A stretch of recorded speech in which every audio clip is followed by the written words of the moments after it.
Week after week, Michigan told us that business was not finished. Coming into tonight, the Wolverines were undefeated, check. Big East champions, check. Rose Bowl champions, check.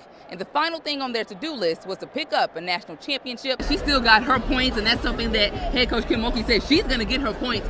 But Alexis Morris said that we have to make sure that we neutralize everybody else. Monica Zano, she actually fouled out late there in the fourth quarter. So they were able to get the job done in many facets. Sterling's is a school that can score via air or even on the ground with their many offensive weapons. Shapanche says he's been impressed with the offensive balance. That same balance that's allowed them to average about 35 points per game this season. You talk about her being a catalyst. She had 2 home runs on the day. The first one was actually a 3-run blast in game 1, and she just kept that same energy going in game 2, where she would get a grand slam, that ball hitting right off the foul pole. And head coach Matt McCullough's tenure, the Rams have averaged over 60 points per game in this series, while holding the Broncos to 71 total points in 4 matchups. If history is on the Rams' side, they're primed to stay clean in the district after the matchup. Now, first of all, we have to get video of the fit, because I think KC might be the freshest guy in here, to be honest. Would you agree with that? I think I am. I appreciate that, too. For the LSU Tigers, better known as the 2023 national champions, their mantra this season is not to defend the title, but to attack the title, something that's been echoed around Alex Box Stadium. Now, I asked head coach Jay Johnson, what will it take for them to raise the bar heading into 2024? He says that's how he's operated his entire life, and he's hoping that that is something that trickles down to this roster going into the season. Making their way downtown, walking fast, faces past, and I'm homebound.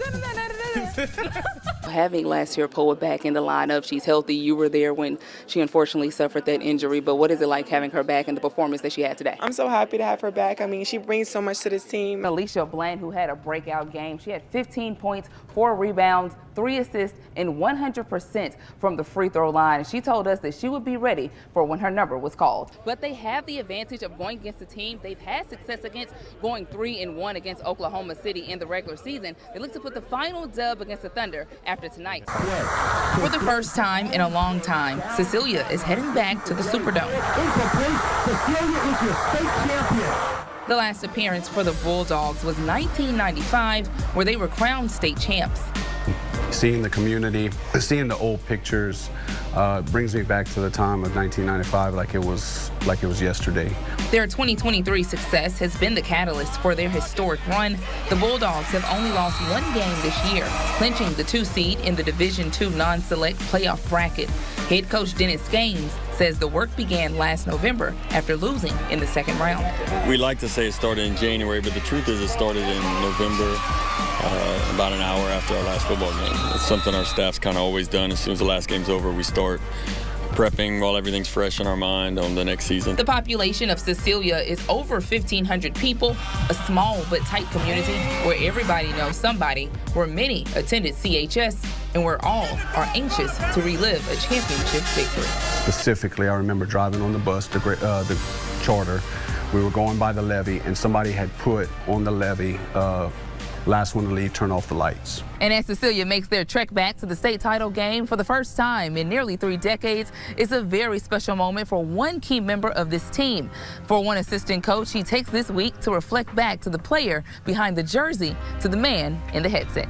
This was actually my locker, right here. Jason Falk was a junior defensive back when the Bulldogs painted the dome green and gold. He says he remembers the moment like it was yesterday when they were handed the hardware. And I remember it being hoisted by the whole team. Like, it felt like everybody was in the middle, and I just remember the trophy going up. As Falk relives the week of preparation, he says it's also been a very somber week. It became very, very emotional just because of the text messages I got. I got a lot of text messages from people that I played with, people that were in the community, and they started, basically telling me, how awesome it must be to have my son on the team. And it just all of a sudden hit me. In his emotional trip to the Dome, Falk leans on the importance of family. In '95, his now wife, Christy, was a trainer for the team, and their kids, Carly and Colton, share the same Bulldog pride. Falk wants nothing more than to share the gold with his family at home and his family on the field. I think it's going to be a special moment for him, and it's going to be a special moment for the guys who played in that game and come back and watch. And we're excited that we're able to kind of give that back to them. The thought of going out there and completing the circle is a thought that I want to make come true so bad. Not for myself, but I want my family to feel it, and I want this community to feel it, and I want every kid in this locker room to feel it. In Cecilia, Meagan Glover, KTC Sports. Just contributing.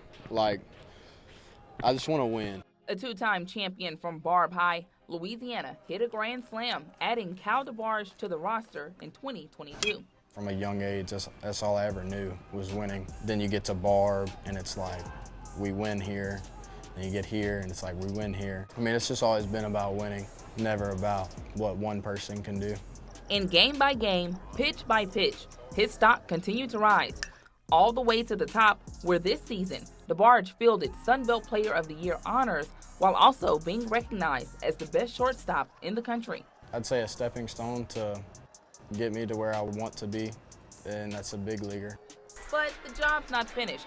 DeBarge still adding to his resume, like knocking 21 pitches out of the park this year, setting a new single-season program record. That's a record that stands 35-plus years old. So to get that, that's very fulfilling, I'm sure. It's a great feeling. I mean, I'm 5'9", 170 pounds. Like, that doesn't scream home run record. It's a really good feeling to be in the record books.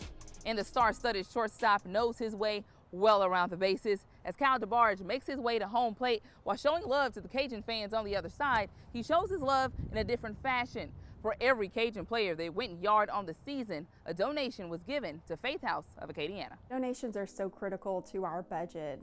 We work every day providing for all of the needs of our survivors who have to leave with absolutely nothing.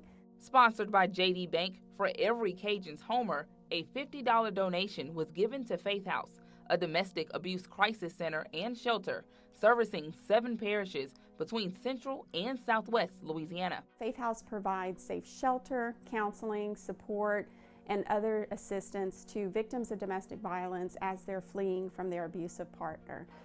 During the regular season, UL rallied 75 home runs, totaling a $3,750 contribution. We are just so encouraged by the support of JD Bank and UL Baseball for not only committing to this support, but also creating an awareness about domestic violence throughout a sports game. As for the home run king, he's grateful to know that going yard means more beyond the stat sheet. It makes me feel great to contribute to such a good cause. I'm glad that we get to contribute to that.